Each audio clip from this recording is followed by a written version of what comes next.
Hallelujah!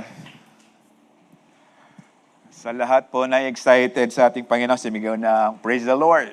Praise the Lord. Sa lahat ng inaantok, sumigaw ng Hallelujah! Praise the Lord. So, magtulugan na lang tayo. So, I believe lahat tayo excited. Sino yung absent last Saturday? Siyempre, hindi naman naamin yan no? So, praise God. Hindi po tayo Di po tayo. Di ba, magkapatid lang tayo, no? Hindi tayo naapektuhan ng mga baha. At sino yung nadismaya dahil pinapasok pa nung Friday, tapos pinauwi din pala? Hallelujah! Alam niyo, sa totoo lang, nung ako'y pumapasok, nung ako'y nag-aaral, alam niyo dahilan ko bakit ako pumapasok during my school days? Para malaman ko kailan na walang pasok. Kasi pag absent ako, hindi ko malalaman. So, pumapasok ako para malaman ko kung kailan walang pasok. Sana wala namang ganon, no? Tayo ay actually, yung campus Sumpukan, no? Tayo ay binibless ng Panginoon at kinakatagpo ng Panginoon. Nagmamanifest ang presensya ng Panginoon sa atin. At sana maging good steward din tayo sa buhay natin by joining the campus Sumpukan. Hallelujah. Medyo mahirap lang yung may campus Sumpukan kasi mawawalan ka na ng cheating arrangement. Hallelujah. No, wala na 'yon. Kasi pagtitiwalaan mo ng katalinuhan mo ay pinagkatiwala ng Panginoon 'yan. So kung yan ay pinagkatiwala sa inyo ng Panginoon, pagpapalain ng Panginoon ng katalinuhan na yan. Mag-aral ka lang ng lesson. Magbasa-basa ka lang naman kapag may time. Hallelujah! Hindi puro, ano ba yung online games ngayon? Kasi alam ko lang na online games na yon ay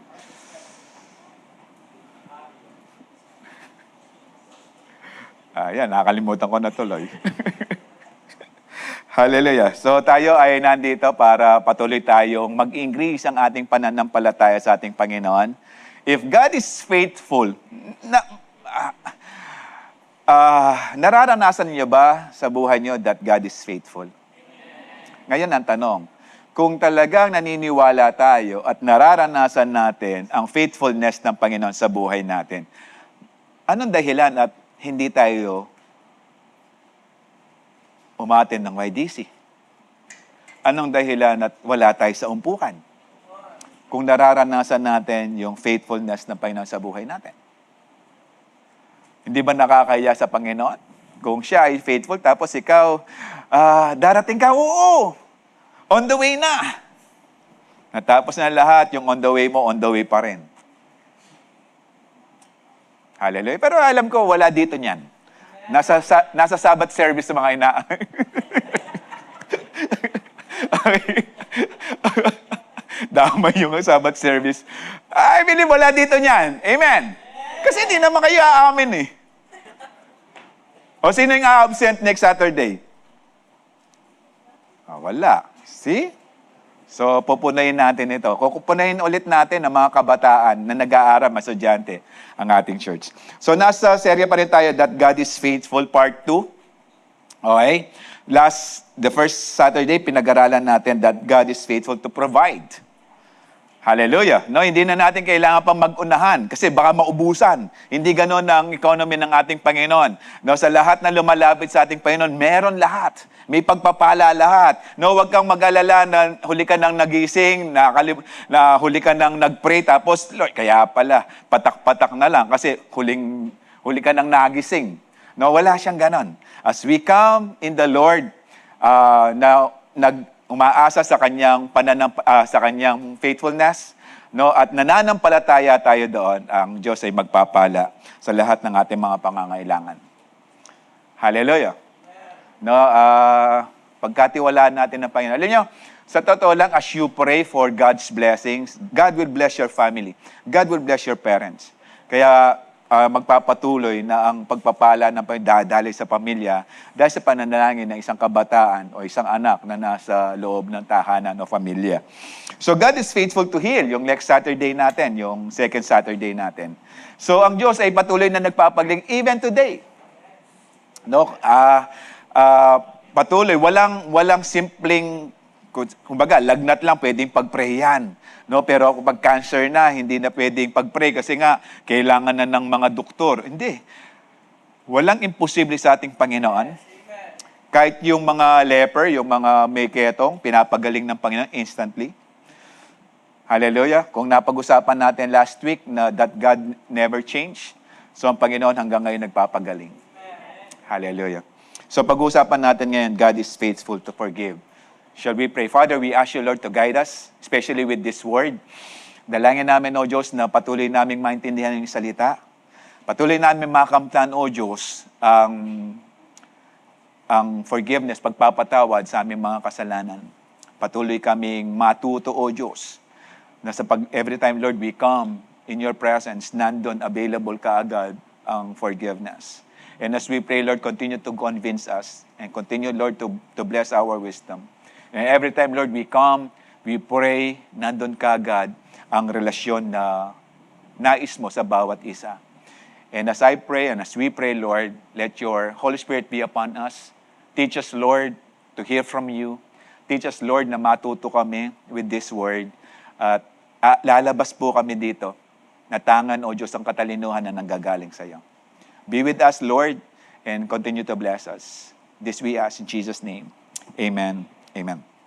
So, if God is faithful to forgive, paano naman yung mga unpardonable sin? Okay? Paano naman yon? Okay. Yung unpardonable sin ay tinatawag yung blasphemy against the Holy Spirit. Okay? Mababasa natin yan sa Matthew 12, 31, 32. And so I tell you, every kind of sin and slander can be forgiven, but blasphemy against the Spirit will not be forgiven. Anyone who speaks words against the Son of Man will be forgiven, but anyone who speaks against the Holy Spirit will not be forgiven, either in this age or in this age to come. Okay? Ang kausap ng ating Panginoon dito, mga Pharisees. No? Actually, kagagaling lang niya nagpagaling, and because of Sabbath, sinasabi ng mga Pharisees na ang kapangyarihan niya galing kay Beelzebub. Although, pag-uusapan din natin yan. Ang ibig sabihin ng as unpardonable sin, Jesus talk about is, ang pinag-usapan o yung sinasabi ng ating Panginoon, it's ongoing willful rejection of the Holy Spirit testimony about Jesus. Ang Santong Espiritu, as the Lord na nabaptize sa tubig with John the Baptist, nandun ang nag-ascend o descend ang Holy Spirit sa Kanya. And he was empowered by the Holy Spirit. Ngayon, ang mga Pharisees na to, kaya sinabi ng Panginoon na hindi na mapapatawad dahil these were ongoing, accusation sa ating Panginoon, willful rejection of the Holy Spirit, not one-time mistake or slip. Hindi to yung nabigla lang. Hindi to yung minsanan lang. No, it's ongoing. No, parati na nilang ginagawa yan. Actually, tumigas na yung mga puso nila. Kaya nga sinabi na ng Panginoon ito sa kanila. Unpardonable sin is a continual lifetime refusal to believe and submit to the Holy Spirit is unpardonable. Simply because that person refuses to accept the pardon. Ibig sabihin, pinatigas na ng puso, na natili na sila doon sa ganun decision at ayaw nang magpa-correct, ayaw nang humingi ng tawad. Ibig sabihin, parang sa kanila, eto na. No? With the Pharisee, actually, katunayan yan, with the religious leaders nung nag-resurrect ang ating Panginoon, nag-report ang mga Roman soldiers, sabi ng mga Roman soldiers, nagkaroon ng earthquake, bigla na lang gumulong yung malaking bato na tumatakip doon sa libingan. Tapos pagpasok namin, wala na yung bangkay. Wala na yung katawan. So sabi ng mga priest, binayaran nila, sabihin nyo, ninakaw lang ng mga disciples niya. So ganun nakatigas ang puso nila, okay, na ayaw tanggapin ng ating Panginoon. They repeatedly reject the empowerment that comes from the Holy Spirit sa ating Panginoon. Kaya nga hindi sila nakaka-receive ng kapatawaran. Eto, there are 3 pointers about this unpardonable, kung bakit sila naging unpardonable. One, it's attributing the work of the Holy Spirit to Satan. No, sinasabi nila, galing yan kay Beelzebul, no, yung prince of demons. It's a continual unbelief and rejects the Holy Spirit's witness. No, ang Santong Espiritu na gumagawa, actually, nagpagaling. Kaso nga lang, nagpagaling ang ating Panginoon during Sabbath. Okay, parang sinasabi na, ba't Sabat? Ang daming araw na pwede magpagaling, ba't Sabat pa? Pero eto tanong, kung ikaw ay may karamdaman, hindi ba naisin mo na gumaling agad? Alam nga sasabihin na, oy, linggo ngayon, wala akong pagagalingin. Okay? Kasi ang linggo para sa akin, para mag-worship kayo sa akin, pero huwag kayong ihingi ng linggo. Meron bang ganong batas ng ating Panginoon? Sa lahat ng araw, oras. Kahit nga madaling araw, whenever you pray, nandun ang Panginoon eh. Hallelujah! No, hindi siya namimili ng oras. Hindi, oops, pahinga ako. Hindi katulad mo. No, pag alas 12 na ng gabi, hindi ka na nagpapa-istorbo. Kasi busy ka sa Roblox. O Minecraft pala. Okay? Hindi ka na nagpapagising kasi nga, ito. Madalas tayo, sino yung pumapasok ng 7 a.m.? Halos naman lahat no? Okay. Pag ginising ka, ayaw mo muna yung maraming satsat. Kasi nawawala yung mood. Okay? Para bang ang Panginoon kapag early in the morning, nag-pray ka, parang nawawala ng mood ng Panginoon, parang ayaw niyang kumilos? Hindi. Sa lahat ng pagkakataon, gusto ng Panginoon makakilos siya. Especially whenever we are sleeping, God is actually working in us. Kasi tingnan mo yung puso mo, hindi yan basta-basta ihinto. Kasi kapag huminto na yan, yari na. Pero patuloy tayo binabantayan ng Panginoon. At ang science, maging mga doctors, maging mga experts, hindi nila alam bakit tumitibok ang puso. Lalong-lalo na dun sa crush mo. No, hindi nila maintindihan, wala sila ganun ka-proven fact, paano yung tubok napapatibok ng crush mo. Tumitibok ang puso. Walang ganon, no?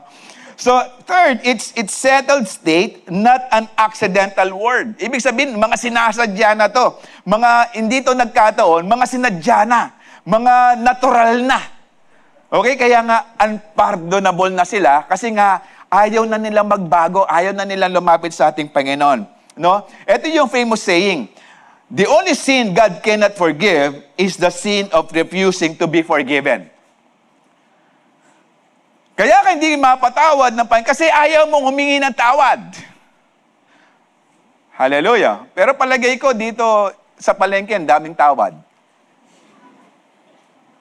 No, every time pa magbibili ka, wala na bang tawad? Kaya nga yung iba, wala kang kasalanan sa akin, ba't kita patatawarin? Hallelujah. Pero I believe mga Kristiyano, hindi humihingi ng tawad dyan. Dahil mayaman ng ating Panginoon. Hallelujah. No, hindi ka tatawad ng parang tawad na hindi bumibili. I believe, wala pa namang ganitong mga stage sa mga kabataan. Kasi mga kabataan ngayon, paldo. Kasi nakikita ko yung mga kabataan na nag-YDC, naka-Maxim, no? Naka-trike. Okay? Ang lapit lang. Pero nung kami kabataan, ang layo, linalakad kasi nais namin umaten ng YDC. Pero ngayon, nakamotor. Tapos kapag nagbayad, GCash pa. Totyal.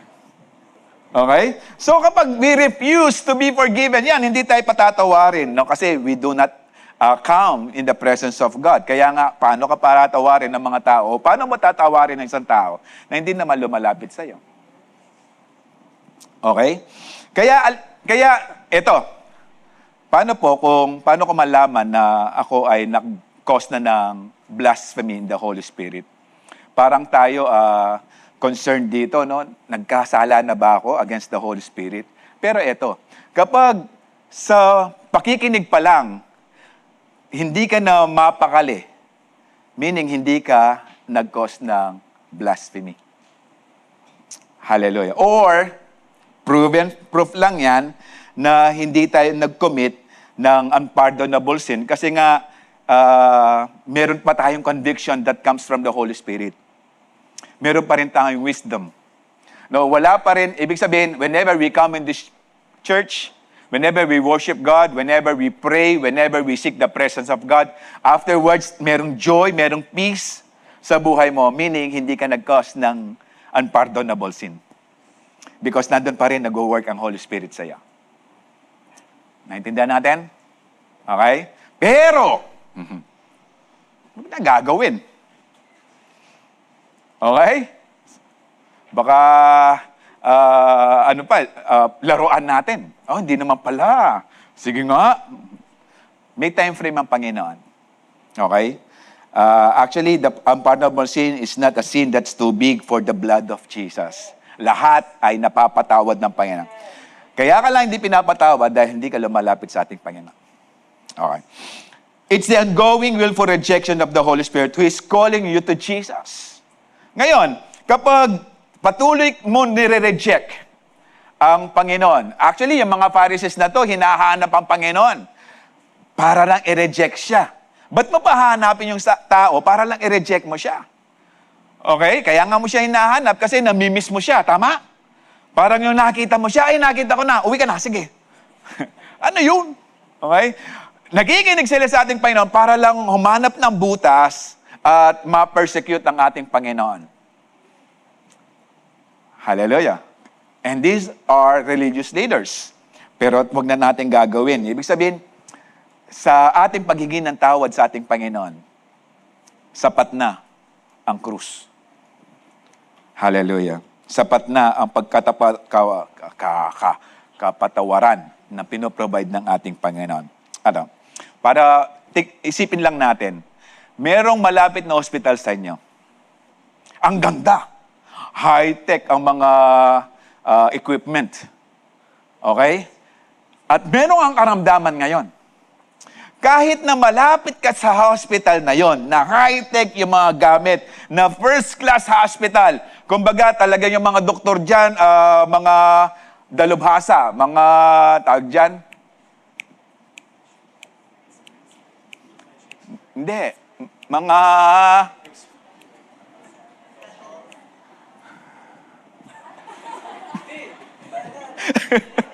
Okay. Tawag nito, mga, kumbaga sa mga teachers, mga master at mga doctorate, ano kasi yan? Alam niyo na, okay.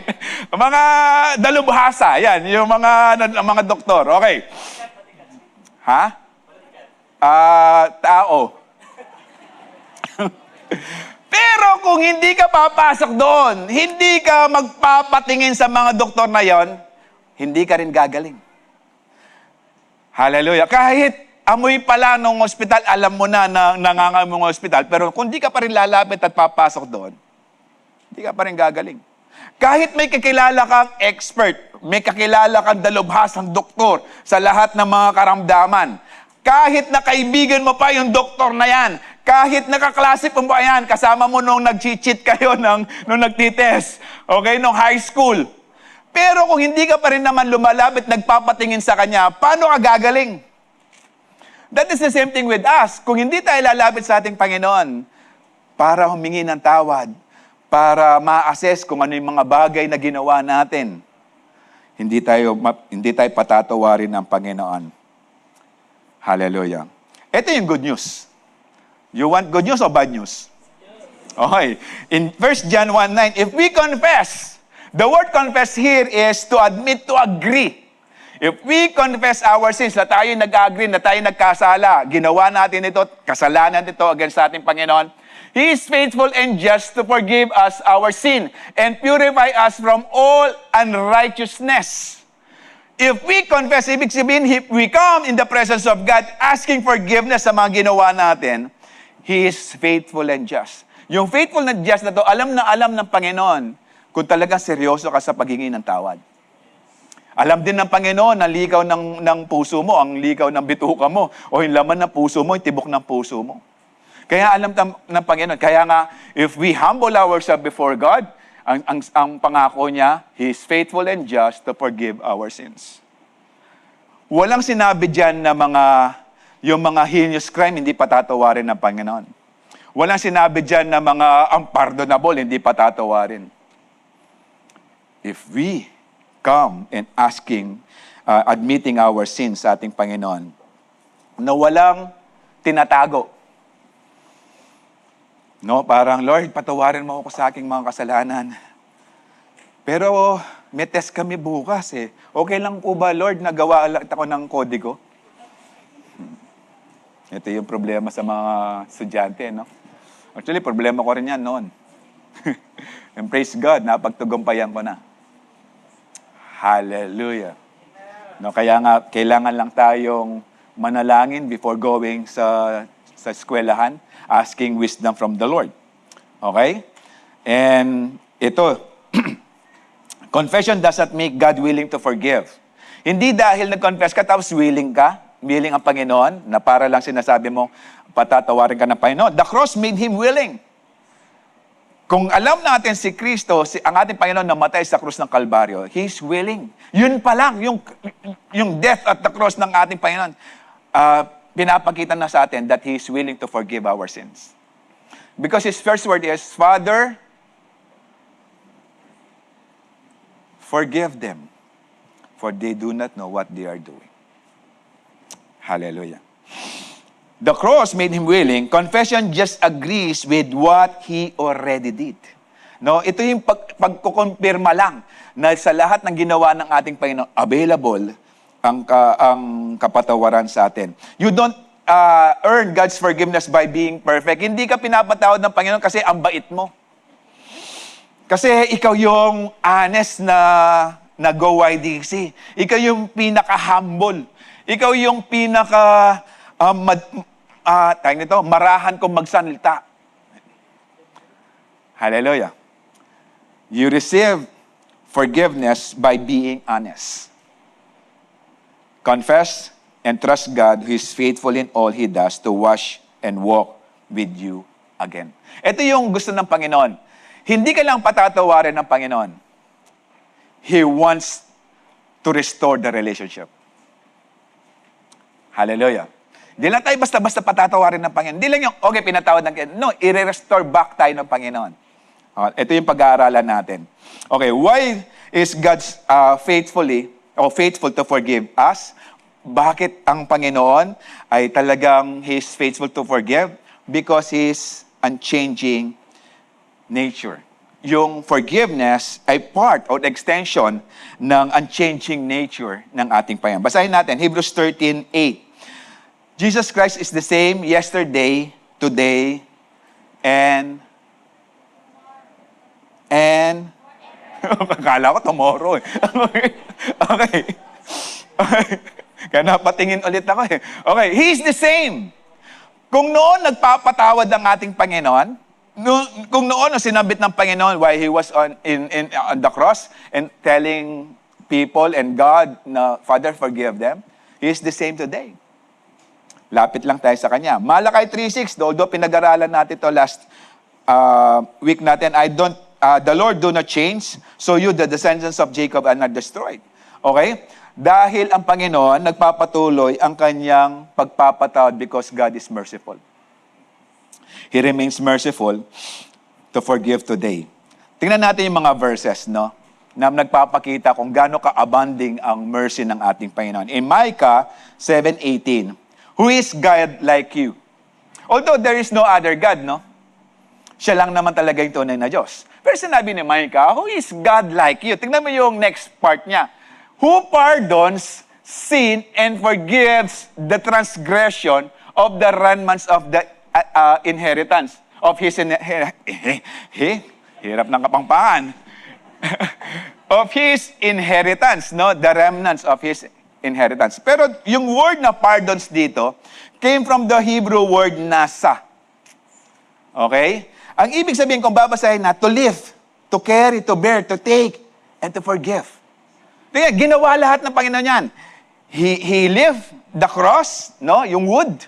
He carried it, he bear it, he took it. Hallelujah. No, sabi nga na 2 Corinthians 5:21, no, he actually made sin for us. No?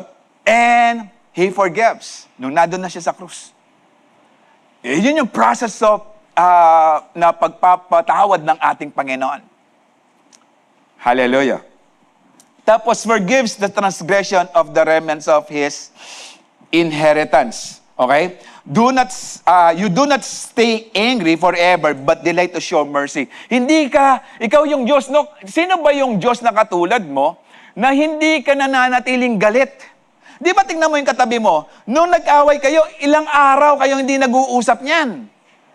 No? Baka hindi lang araw, baka linggo. Nung nag-exam lang kayo, doon na lang kayo nagkabati ulit kasi nga katabi mo siya sa cheating arrangement. Okay? Kasi ang usapan nyo, dahil 8 subjects sa inyo, magte-test kayo, sa'yo 4 na pag-aaral mong subjects, sa kanya 4. So para magaan. Pero I believe sa mga YDC dito, walang gumagawa niyan. Hindi makapag-amen yung mga gumagawa, no? Ulitin ko. Sa mga YDC, hindi yan nangongodi ko. Hindi rin yan lumililaw ang mata during exam. No, malayo na yung answer yung test paper nung kaklase mo, nakikita mo pa rin yung answer, no? Yung stroke pa lang ng ballpen, kita na, A. Hallelujah. But He shows mercy, no? Ang Diyos, He delighted. Ibig sabihin, delighted, ibig sabihin, kagalakan niya, yung ipakita, yung grabing awa niya sa tao, sa atin. Okay? Kaya nga sabi ni Micah, sino bang katulad mo? Wala na. No? Kasi he's actually comparing people sa ating Panginoon. Kasi ang tao nga, mahirap magpatawad. Tapos ang tao kapag nagpatawad, sasabihin niya, huwag mo nang gagawin ulit yan, ha? May katluna ka. Metong namo. Pero ang Diyos, walang bilangan. As we come, papatawarin tayo ng Panginoon because He delighted to show mercy. In Psalms 86, ito, prayer ito ni David, no? You, Lord, are forgiving and good, abounding in love to all who call to you. Paano yung who call to you? Kapag lumalapit tayo sa Panginoon, calling Him, mararanasan natin yung abounding love. Ibig sabihin ng abounding, it's abundant. It's overflowing. Sobra-sobrang pagmamahal. Hindi lang yon. Mararanasan natin yung goodness ng Panginoon. Mararanasan natin yung forgiveness ng ating Panginoon. No? Hindi tinitingnan ng Panginoon how weak we are whenever after we confess, after na tayo humingi ng tawad sa ating mga kasalanan. Hindi sasabihin ng Panginoon, balo ko pota mo, magkasala ka ulit. But when we humble ourselves in the presence of God, nandun yung forgiveness. Although alam ng Panginoon, gagawa ka ulit. Pero nandun pa rin yung pagpapatawad ng Panginoon. Hindi mo katulad, o hindi katulad ng tao, na alam mong gagawa na naman ulit mamaya. Baka sabihin mo ba, pota, dan nakapatawaran kasi pota, balo ko magkasala ka ulit ka na ako. Ang Panginoon, hindi. Kasi nga, to all who calls to God, paparanas niya yung abounding love, yung goodness and forgiveness ng ating Panginoon. To those who calls unto Him. Kaya nga tingnan niyo yung prodigal son. Nung lumapit na siya, nung bumalik na siya, anong nangyari? Pinatawad ba? Hindi lang pinatawad, ni-restore. Kasi nga, ang Panginoon is abounding in love. Hallelujah. Pero eto, pinag-aaralan natin dito kung gaano ka-gracious ang Panginoon, pero hindi ito linalaro. Anyway, minom na ako pangini kasi, pota, mag-pray na ako man eh. Hallelujah. Manalbe na ako pang porn. Anyway, pota, mag-pray na ako man eh. Manyad na ako man tawad.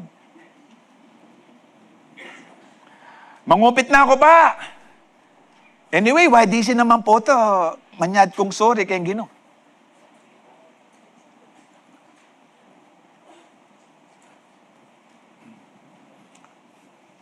Okay na? Okay? Kaya nga it means, no, ang Panginoon, actually, hindi issue yung kasalanan. Ang issue, yung puso mo.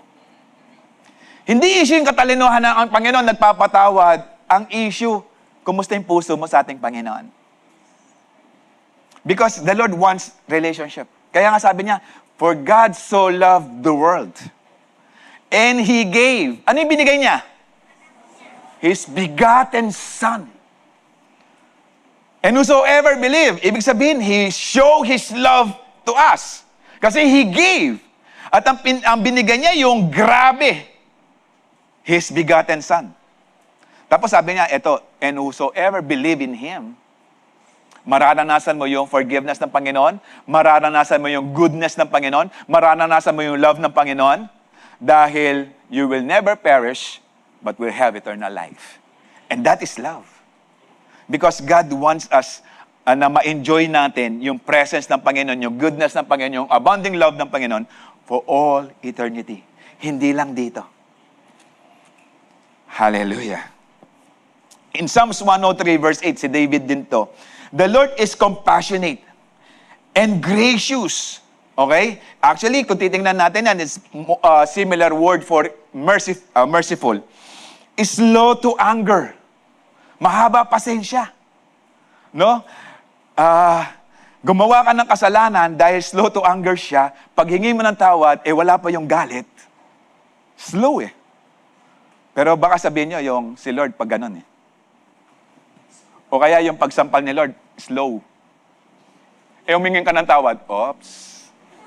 Hindi siya gano'n, no? Although slow to anger, no, He is waiting for us na lumapit at humingi ng tawad and abounding in love nga. Ibig sabihin, overflowing yung love ng ating Panginoon.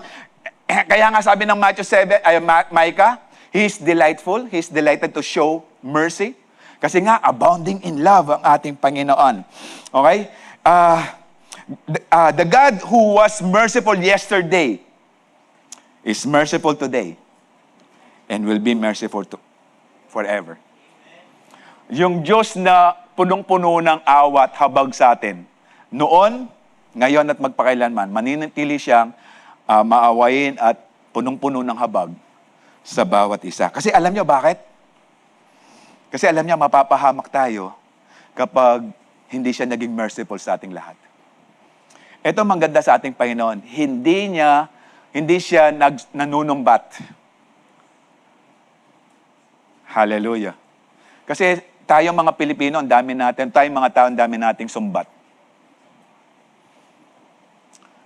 Pemasay da kanapon. Ako na naman ngayon eh. Ako na may masay.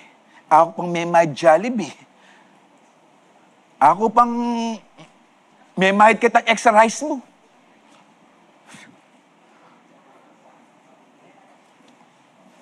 Parang sinasabi, sobra ka na. Ano? Sa ating Panginoon, because He is merciful, naintindihan niya tayo. Hindi niya sasabihin sobra-sobra na ginawa mo sa ating Panginoon. Pero sinasabi niya that God is faithful to forgive. Hallelujah. Actually, yung pinaka-model natin to forgive. When Jesus, He was on the cross. Hindi madali yan. Mamaya, pag-explain ko yan. Why is God faithful to forgive? Bakit? Because of what Jesus paid on the cross. Kung ang healing, binayaran ng Panginoon, maging yung forgiveness, part yan. Binayaran ng Panginoon sa krus ng Kalbaryo. In Ephesians 1:7, in Him we have redemption through His blood, the forgiveness of sin according to the riches of His grace. No, kaya nga na-redeem tayo because of His blood. Alam niyo yung tumulong dugo sa ating Panginoon, pwede na yung isang patak lang eh. Because His blood is so precious. Kahit isang patak lang, pwede na. Kaso binuhos niya lahat. Sobra-sobra. Hallelujah. Pero yung isang patak na dugo lang, sapat na para mapatawad tayo sa ating mga kasalanan. But to secure yung forgiveness, binuhos niya lahat. Hinayaan niyang umagos lahat ng dugo niya. Because the forgiveness of sin according to His riches of His grace. Ganun kalawak ang pagpapala. Kailangan lang natin kapatak. Pero ang biyaya ng Panginoon umaapaw. Marami. Abounding. Overflowing. Para lang maintindihan mo. Hallelujah. No? Ito yan. Hindi pa tayo naglilingkod sa ating Panginoon. Sabi ng Romans 5:8, Christ died for us. Ganon karagrabe ang pagmamahal sa atin ng Panginoon at yung pagbayad ng Panginoon. Kaya tayo tinabos ng Panginoon dahil mahal niya tayo. In Colossians 2:13-15 said, "You were dead because of your sin and because your sinful nature was not yet cut off. Then God made you alive with Christ, for He forgave all your sins." Kaya nga tayo nabuhay dahil nagkaroon tayong ugnayan sa ating Panginoon at napatawad tayo sa ating mga kasalanan. In verse 14, He canceled the record of the charges against us and took it away by nailing it to the cross. Alam niyo, nung pinag-aaralan ko to, as He nailed, no, paano yon? During Roman time, kasi anong sinulat ito? Roman time. Kapag ang pinako ka sa krus, kasama yung charges against you, nakapako sa krus. Kasama yung kasalanan na ginawa mo. Nakapako yan. Kaya sabi ng verse 14, He nailed the record of the charges against us and took it away by nailing it to the cross.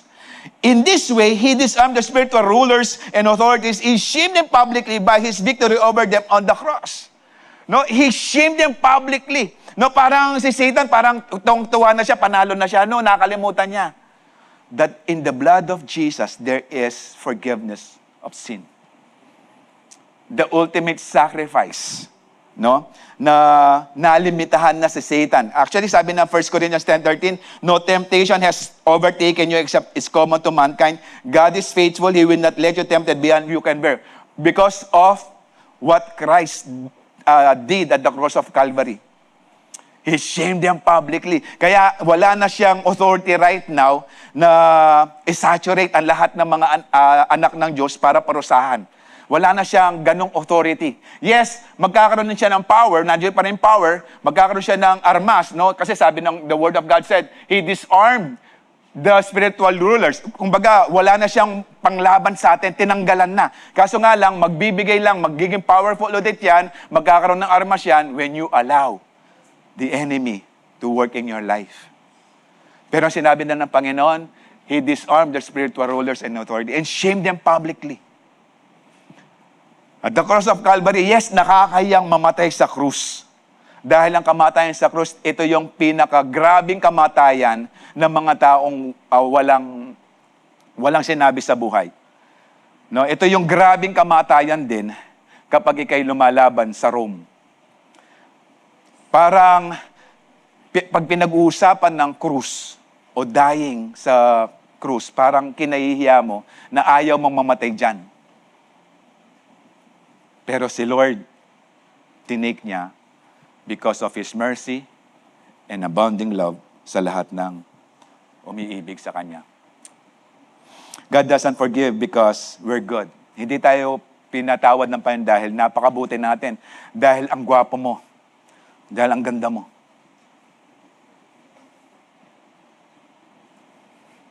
Tingnan mo nga yung katabi mo. Ang hirap gawin yan. Kahit abstract, hirap gawin. Hindi dahil mabuti tayo. Dahil alam ng Panginoon, wala tayong magiging future kapag hindi tang patawad ang Panginoon sa atin. He forgave because Jesus paid. The cross settled it all. Bayad na lahat. Kung sinabi na ba, tetelestai, bayad na lahat. Sobra-sobra pa. Parang ganito lang yan. Ang utang mo, piso. Pero nung binayaran ng Panginoon, 1,000,000. Sobra-sobra. Hallelujah. Kaya nga, yung mga may ginagawang kasalanan sa ating Panginoon, He's merciful. Lapit ka lang sa Kanya, patatawarin ka ng Panginoon. Huwag mo sabihin sa sarili mo, ang dami ko na ginawang kasalanan. Sino bang hindi? Pero let us enjoy the presence of God, especially the relationship, as we come in the presence of God. Ikaw rin ang mawawalan. Kapag nagpatalo ka sa sit-sit, o sa sut-sut, sit-sit. Kasi nagsimula yan sat-sat eh. Set-set, sit-sit, sut-sut. Okay?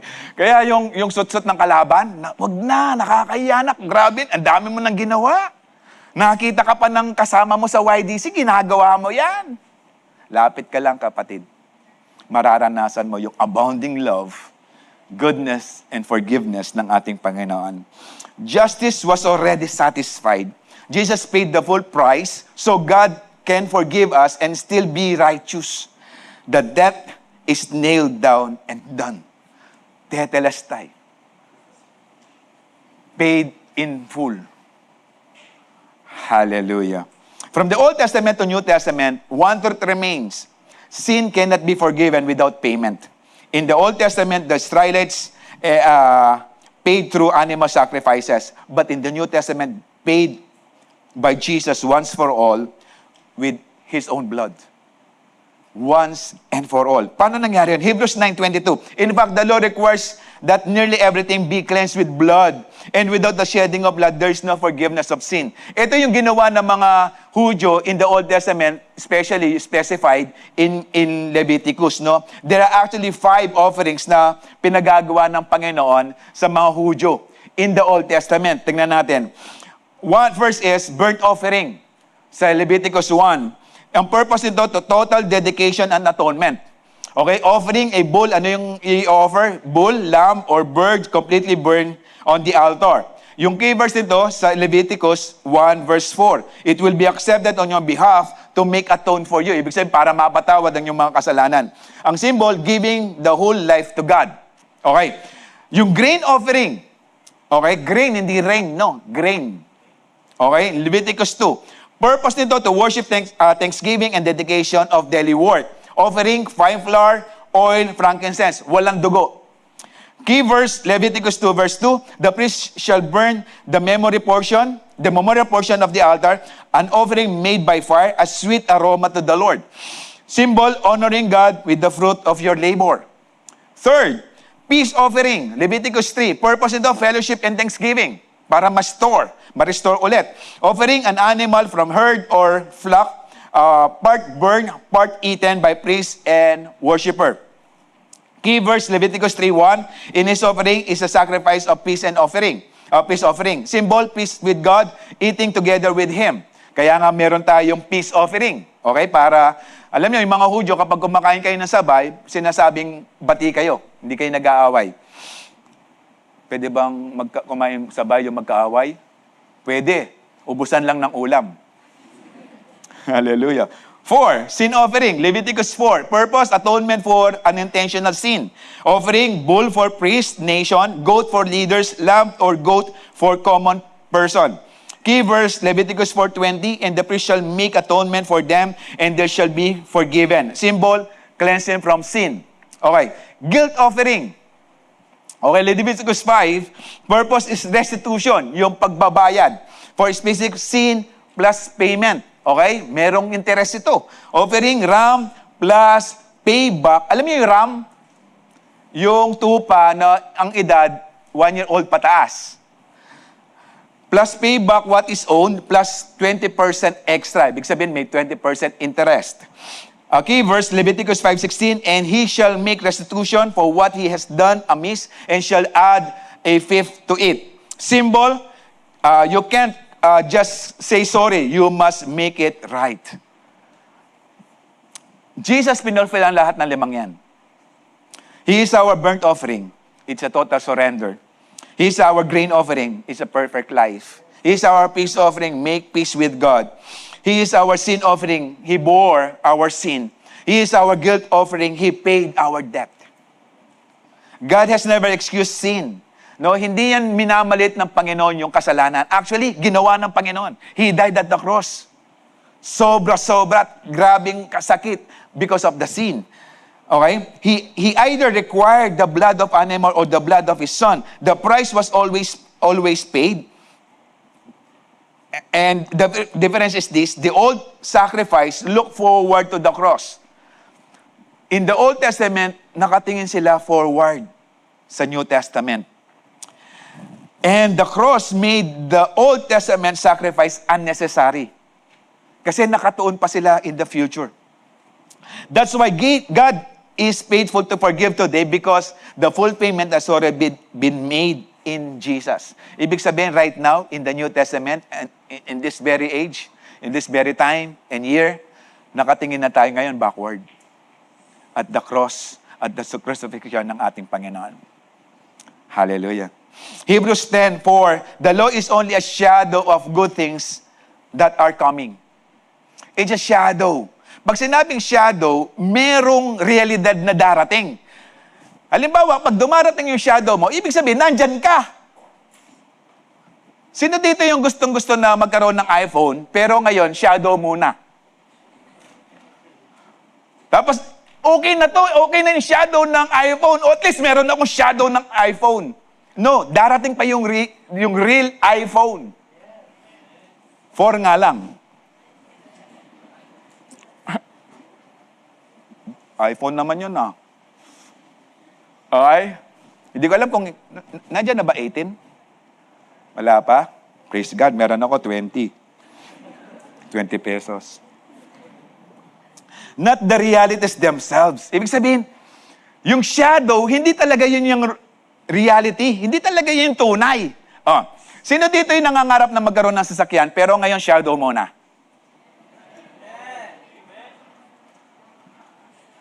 Gusto natin yung sasakyan, syempre. No? Parang nakikita mo yung shadow ng crush mo. Ayan na, nandiyan na yung shadow ng crush ko. Tuwang-tuwa ka na. Di ba? Hindi shadow ang gusto mo makita. Ang gusto mo yung tao. Okay? Yung shadow, hindi yung shadow ng tao, kundi yung tao mismo. Tama? Kasi sabi ng Panginoon, shadow of the good things that are coming, not the realities themselves. For this reason, it can never, by the same sacrifice, repeated endlessly, year after year, make perfect those who draw near to worship. Okay? Kasi nga, hindi pa yan yung real. Hindi pa yan yung totoo. Kasi shadow lang yan. Okay? Otherwise, would they not have stopped being offered? Ibig sabihin kung yung sacrifice, yung animal sacrifice, nakakatanggal ng guilt, ng kasalanan ng tao, hindi ba ihinto na yung animal sacrifice? Kaso nga lang, for the worshiper will have been cleansed once for all and will no longer be felt guilty for their sins. Ibig sabihin, kung naranasan na nila na mapatawad yung kasalanan nila at wala ng guilt, wala ng conscience, wala ng conviction, then okay na yung sacrifice. Wala na, hindi na uulitin. Pero ito, but those sacrifices are an annual reminder of sin pertaining sa Levitical law. Leviticus, pertaining sa law ni Moses o ng law ng ating Panginoon. It is impossible for blood of bulls or goats to take away sin. Imposible kahit yung goat na yan, alaga mo pa.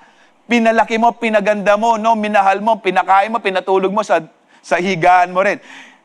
Kapag pinatay yan, para sa iyong kasalanan, hindi pa rin sasapat yan. Dahil nagkasala tayo sa Diyos. At kailangan tao ang magbayad ng kasalanan natin, hindi yung hayop. Kaso ito, kapag blood ang pinambayad, ibig sabihin death. Hallelujah. So the Old Testament sacrifice were only shadow. They had to be repeated because they could not take away sin. Hindi sapat yung sacrifice. But Jesus, one sacrifice on the cross, cleanses us once for all, so we no longer live in guilt. Nang dahil nun sa ginawa ng ating Panginoon, sinabi niya, Tetelestai, it is finished. Hallelujah. So kung shadow, tingnan nyo, yung animal sacrifice, pinapakita dyan yung Jesus sacrifice on the cross. Yung high priest, pinapakita dyan yung Jesus as our perfect high priest. Hebrews 4:16. Let us now approach the throne of grace with confidence because we have the great high priest. Okay? The temple, yung Jerusalem temple o yung tabernacle, symbolizes the presence of God. Kaya nga, as we approach the throne of grace with confidence, because of what Jesus did at the cross of Calvary.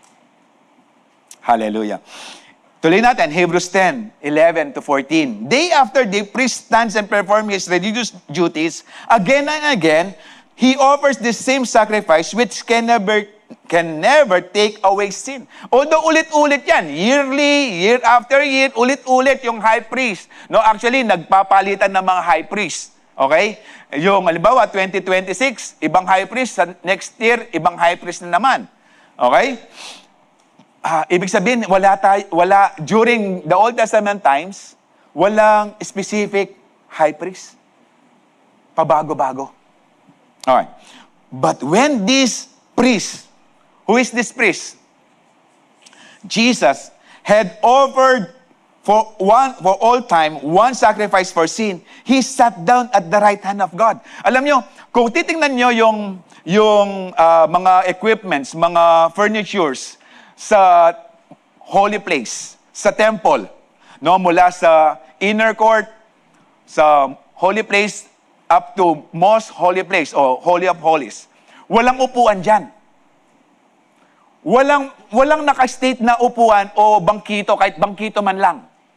Wala. Ibig sabihin, yung mga high priest, hindi pa tapos ang trabaho nila, kaya hindi sila makakaupo. Pero ang ating high priest, but when this priest had offered for all time, one sacrifice for sin, he sat down.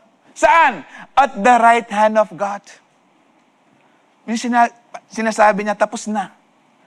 Uupo ako. Uupo na ako. Hallelujah. And since that time, he waits for his enemies to be made his footstool.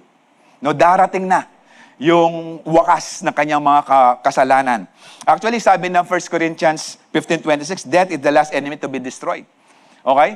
So, ang Panginoon, nag-rest na. Kasi nga, panonoorin na niya, o hihintayin niya, o aabangan na niya, or mangyayari na yung nakatakda na ang kasalanan ay napatawad na.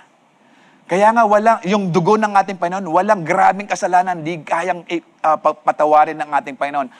Kaya ka lang, hindi mo mapatawad ng sarili mo sa ginawa mong kasalanan against God dahil hindi ka lumalapit sa Kanya. Ngayon, kapag lumapit ka na sa Kanya, patawarin mo na sarili mo. Because He's faithful and just to forgive our sins. Hallelujah. So in 14 said, by one sacrifice He has made perfect forever those who are being made holy. Ibig sabihin, sa lahat ng tumanggap sa ating Panginoon, made perfect yan. No, available lahat yan, yung sacrifice na ginawa sa atin ng Panginoon. So repeating sacrifice meant the problem was not solved. One sacrifice by Jesus meant the problem is solved. Grabe, no? One sacrifice. Hallelujah. Hallelujah. And why is God faithful to forgive? Because of His love and desire to restore us. No? Actually, matututo tayo sa book of Hosea. No? Grabing love. Alam niyo yung book of Hosea? Lalo na yung chapter 1-3. Yan ang grabing true to love story.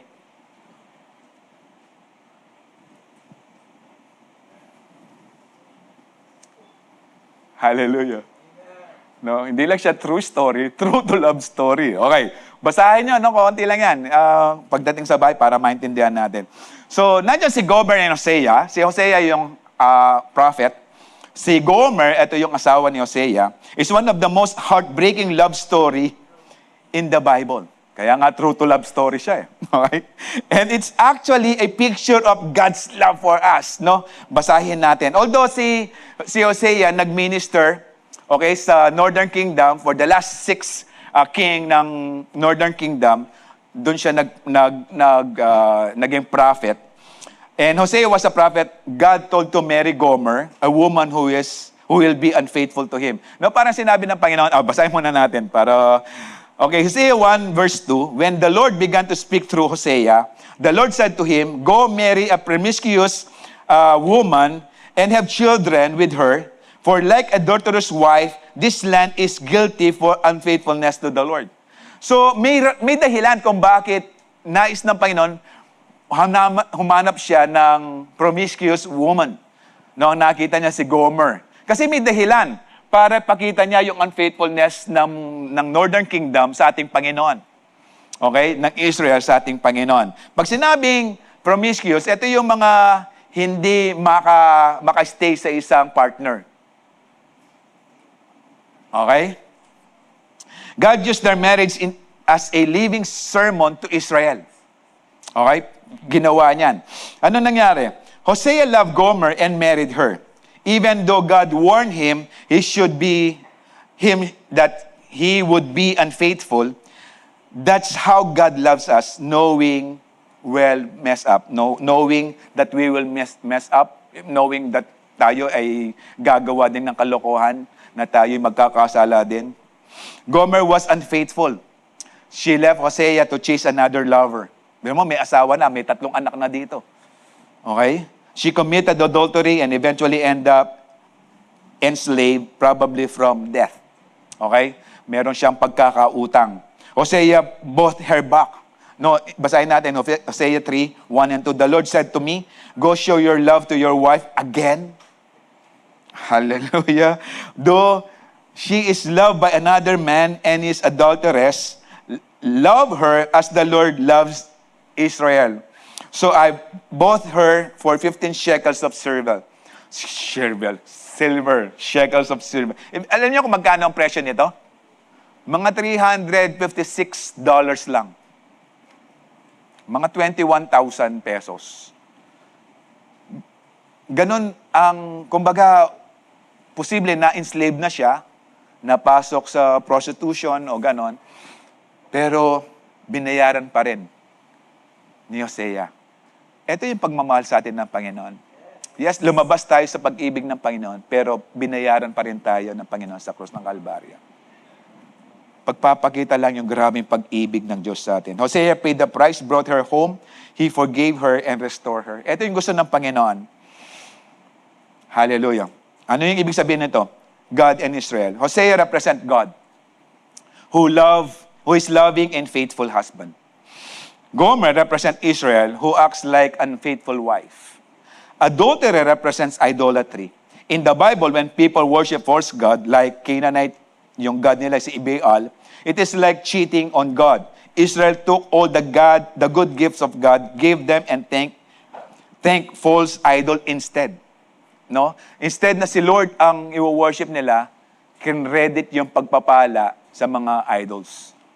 In Hosea 4:14, I will hear their waywardness. Ibig sabihin yung, as they wander away from me, said the Lord, and love them freely, for my anger has turned away from them. Kaya nga ang Panginoon, pinatawad ng Panginoon, pinapakita in the love story of Hosea and Gomer, kung paano nais ng Panginoon i-restore ang pag-ibig kahit si Gomer ay nag-sin ng adultery kay Hosea. Hallelujah. Ang gusto ng Panginoon, as He forgives, hindi lang tayo patatawarin ng Panginoon, ibabalik tayo sa presensya ng Panginoon. Hallelujah. Lapit lang tayo sa Kanya. He is faithful and just to forgive our sins. Gomer's story showed the depth of our sin kay Gomer. Grabe. Parang kung babasahin ko grabe naman, no? Siya yung umalis sa yung nag-cheat, pero yung asawang lalaki ang humabol at binayaran pang utang niya. Hosea's story showed the depth of God's grace. Grabe. Biro mo, hindi mo lang kukunin yung asawa, babayaran mo para makuha mo ulit siya. We keep running. God keeps pursuing. Why? Kasi alam ng Panginoon, mapapahamak tayo kung hindi tayo pupursue. Even when we are at our worst, God say, I will pay or I'll pay to bring you home. That's exactly what Jesus did for us on the cross. He redeemed us through His blood, sabi ng Ephesians 1:7. Hallelujah. 2 Corinthians 5:8 and 20, and all of this is a gift from God. Yung new life mo, new creation mo, it's a gift from God who brought us back to Himself through Christ, and God has given us His task of reconciling people. Ni-restore tayo ng Panginoon. Take note, pinatawad tayo ng Panginoon. We have received the full forgiveness of our sins, na restore back tayo sa presensya ng Panginoon. May task tayo. This task of reconciling people to Him. Naranasan na natin yung gaano kaganda, kung gaano ka-rewarding yung patawarin ka ng Panginoon, ano yung magandang damdamin kapag ikaw'y nakatanggap ng pagpapatawad, na naranasan mo na hindi mahirap magpatawad ng Panginoon, na lahat ng ating mga kasalanan kaya niyang patawarin ng Panginoon. For God was in Christ reconciling the world to Himself, no longer counting people's sins against them. And He gave us this wonderful message of reconciliation. So we are Christ's ambassador. God is making His appeal through us. We speak for Christ when we plead, come back to God. Kapag sinabing ambassador, yung mensahe natin hindi galing sa atin. Galing dun sa nagpadala sa atin. We are Christ's ambassador. Yung mensahe natin, hindi yung mensahe natin. Yung mensahe natin, yung mensahe ng ating Panginoon. Come back to God. Ibig sabihin, dati tayo sa Kanya. Humiwalay lang tayo. Pero this time, tinatawag na tayo ng Panginoon. Pero ito, isipin nyo, ilang pang mga kabataan na walang assurance of salvation dahil wala pa sila sa relasyon sa ating Panginoon. Ilan sa mga klase nyo na posibleng pumunta ng impyerno kapag hindi sila nakakilala sa ating Panginoon? Hindi pa sila kaawa-awa. Pero we are Christ's ambassador right now as we receive God's forgiveness, as we restore the relationship. God is faithful to forgive. Is a maybe. Hindi ito yung sakana o baka sakali. It's a mission. Kapag sinabi natin, He is actually wants to forgive your sins, hindi yan maybe. It's a fact. It's our mission. Through Christ, He already reconciled the world to Himself, and now He's pleading with every person in this room, in this sanctuary. Tell to these people, come back to God. No sin is too big because His love is bigger. Amen.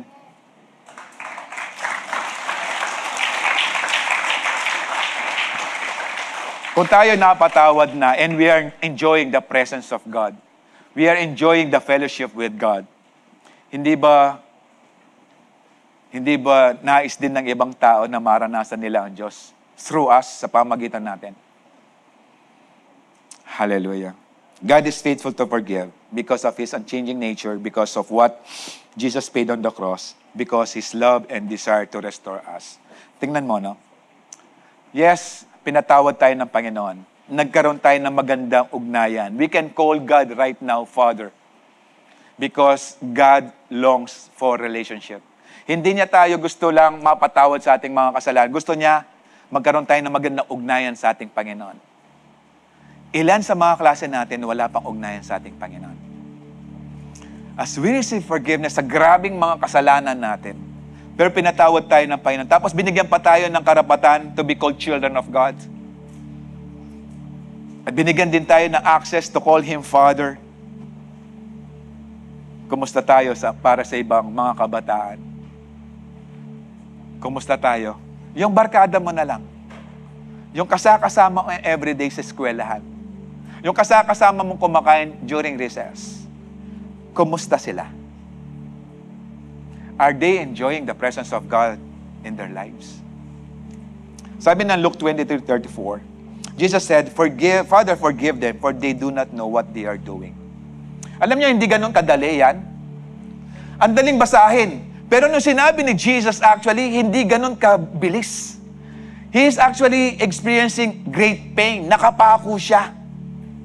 At wala siyang tungtungan. Kailangan niyang hilahin yung sarili niya para makahinga, makakapag-inhale. At kailangan niya itulak pababa ang sarili niya para makapag-exhale. Ang hirap ng ang dinanas niya, actually, according kay Isaiah, there is no beauty in His majesty. Ibig sabihin, di na tao si Jesus nung pinako sa krus. So, grabe yung sugat niya, grabe yung pagkakapako. Pero still, He said, Father, forgive them, for they do not know what they are doing. Yes, naranasan natin ang forgiveness ng ating Panginoon. It's a simple fact. Lapit lang tayo sa Kanya. We don't need to be crucified para lang mapatawad. Lapit lang tayo sa ating Panginoon. Ginawa niya. Yung lahat ng galit ng Diyos Ama, kinuha na ng Panginoon. Ginawa na ng Panginoon. Na-satisfy ang Ama. Kaya nga, as we come in the presence of God, as we ask forgiveness from our sins, God is faithful to forgive our sins. Why? Dahil niredeem na tayo ng Panginoon sa krus. He died for us. Na walang kasalanan, na walang bahid ng kasalanan, and He wants us to come back to Him. Ngayon, nandito na tayo sa presensya ng Panginoon. We will partake the Holy Communion. Pero itong tanong, ilan sa mga kaibigan nyo o kaibigan natin na hindi pa narinig yung salitang come back to God? Kailan natin sasabihin? As we partake the Holy Communion, mag-decide tayo. Because I believe may biyaya ang Panginoon at may pagpapala. Whenever we follow God, whenever we follow Jesus, may pagpapala, may presensya ng Panginoon, may biyaya, at may protection ng Panginoon. Kaya nga, sumunod lang tayo and we will see how good, how loving, how forgiving the Lord is. Tayo tumayo. Siserve tayo sa banal na hapunan.